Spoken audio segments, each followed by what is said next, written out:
I'm Ryan from Fireside Yankees, and in today's video, we're going to be talking about Brian Cashman's comments this morning on Jim Bowden's radio show, in which he discussed some of the conversation that they're having on the pitching market, whether that's free agency, talking to agents, or talking to other teams. And we're going to talk a little bit about that Mark Feinsand report regarding Blake Snell and the Yankees being the only team to extend a formal offer thus far.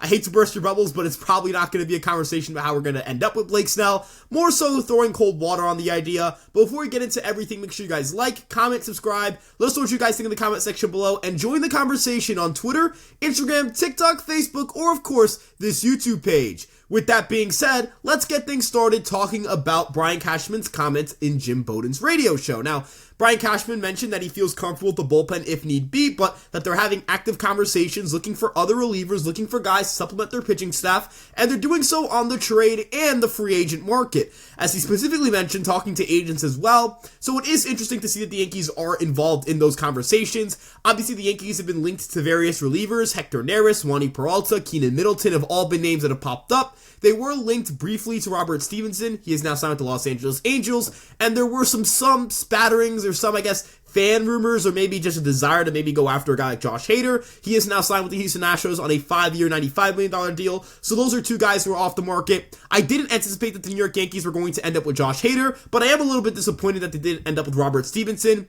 Would I have done 3 years, $30 million? I probably would have, but maybe there's something they didn't like in his profile. Maybe they feel they can get better relief support, or they can get a more consistent arm at a lower price. Whatever it may be, he ended up in LA, and the Yankees are going to have to pivot elsewhere. Personally, I believe we're going to see a reunion. I think a guy like Tommy Canley, or a guy like, a guy like Wandy Peralta, or a guy like Keenan Middleton could certainly be in play.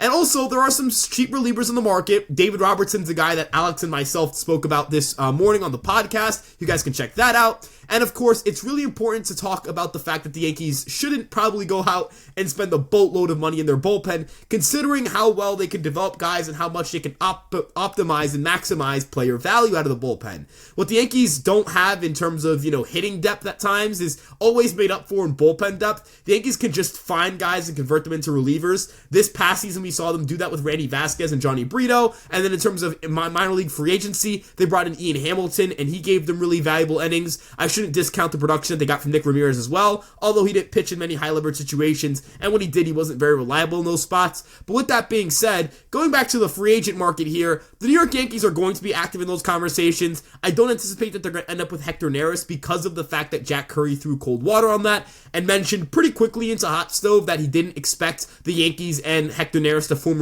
a union in free agency. Now, whether that changed now that the Houston Astros have acquired Josh Hader or not is yet to be seen, but another team that was involved in that market included the Texas Rangers. When Mark Feinsand reported that the Yankees were frontrunners, he also mentioned the Rangers as potential frontrunners, and the Rangers were a team that was heavily discussed in terms of the Josh Hader sweepstakes. I thought they were going to end up with Josh Hader. I think a lot of people believe that was a foregone conclusion, and they didn't end up with him. Now, that has to do a little bit with the TV deal situation they're going through. Diamond Sports, which I believe is what Bally Sports is covered under, had a bankruptcy issue.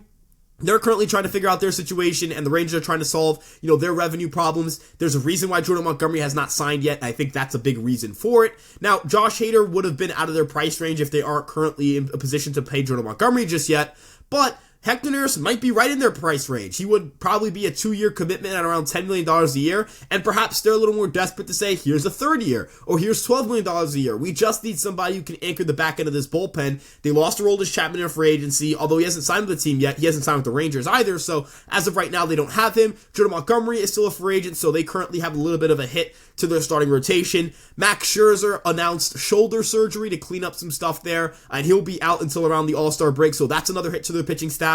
The Rangers are a really poor pitching staff as of right now. They have a lot of guys who are going to come back in the second half, but in the first half, they don't have a lot of reliable options. And for the guys coming back in the second half, it'll be Tyler Mahle coming back from Tommy John surgery. It'll be Jacob deGrom coming back from Tommy John surgery. These aren't guys with great injury track records, and the Yankees could take advantage and potentially, have a situation where the World Series winners are not at max capacity, but in the Rangers' perspective, they can go out and get reliever help right now that makes them better, and so I personally believe they'll be far more aggressive in the Hector Neris market. That's not sourced. That's not, me giving you guys information from people I've been talking to. That's just me telling you guys what I believe the situation's like based on how free agency has gone and based on the construction of the Rangers roster. From the Yankees perspective, you have two guys in Peralta and Middleton who could definitely help your bullpen and you have familiarity with. It's unclear whether either reliever would take a discount to join the Yankees. That's never been reported on, whether they have a preference to play for the Yankees or not. But what we do know is that the Yankees acquired Kenny Middleton and made him better. They seem to have really liked what they got in his production. And if they're having conversations with him, it's because they really like him. And in Wandy Peralta's case, we have a 2.5-year sample size of him being a reliable reliever for the New York Yankees and somebody that they can turn to in high leverage situations and in any spot. They also could use another left-handed reliever. They have a lot of righties in that bullpen. And while that's not a bad thing, it would certainly help them to add another lefty and have two lefties, one guy in Victor Gonzalez who could be a lot better next year, and then another guy in Wandy Peralta who is a certified high leverage reliever option. But some concerns with Peralta include his home run rate going up, his walk rate nearly doubling, and I think those are legitimate concerns that the Yankees should be paying attention to. But pivoting back to Blake Snell here, because that Mark Feinsand report definitely caught a lot of attention from Yankee Twitter and from social media.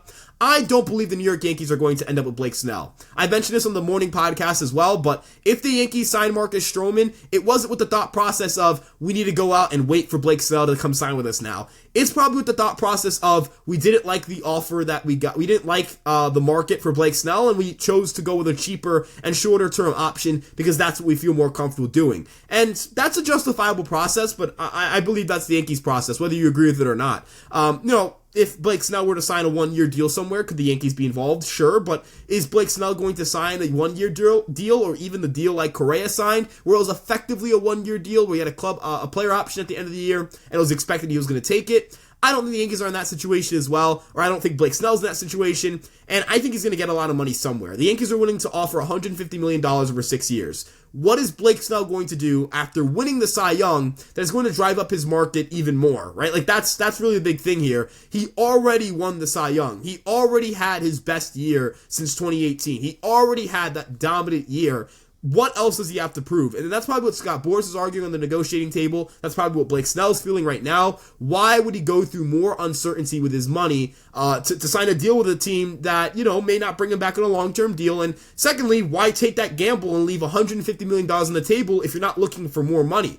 $150 million is a pretty good chunk of change, and if he were to flop next year, he's not getting anything close to it. If he doesn't pitch well, look at a guy like Robbie Ray. He immediately regressed in year one of that contract with the Mariners, then got Tommy John surgery, and since then has been traded to the San Francisco Giants. I'm not saying that Blake Snell is going to go through that same situation, but you're always one pitch away from Tommy John surgery. There is a greater risk at hand with pitchers in terms of injuries, and it would be a poor risk to take from the perspective of a guy like Blake Snell for him to leave $150 million on the table, 6 years of financial security, in the hopes of signing a 1-year deal and boosting his value much more when I just don't think that's happening. I think part of the reason teams are skeptical of Blake Snell is because of his injury situation and his lack of consistency. And is he going to have to prove that in order to get a big deal? Maybe, but again, the Yankees were already willing to offer $150 million. I'm assuming that other teams are willing to get to that price point or close enough. If somebody offers him $160 million, it's probably better than him taking a 1-year deal. So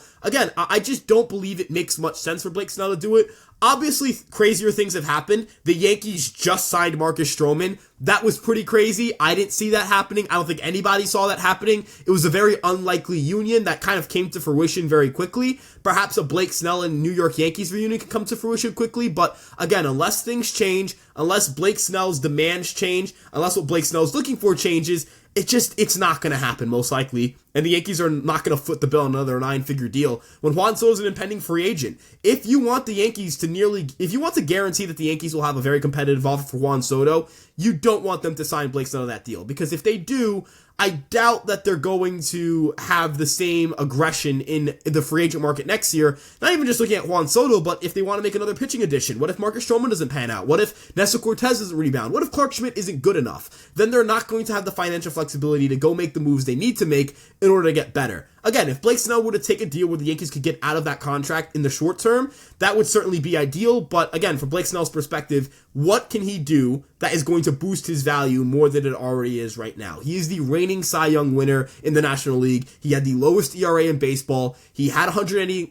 innings pitched. He made 30 starts. There's not much more else he can do, but whatever you guys feel, I want to know what you guys think in the comment section below. Make sure you guys let us know if you guys like today's video. Like, comment, subscribe, turn on the notification bell, do all that stuff. You guys can join the conversation on our other social media platforms on Twitter, Instagram, TikTok, Facebook, and of course this YouTube page. EmpireSportsMedia.com is where we have all of our written content. We would love if you guys check that out as well.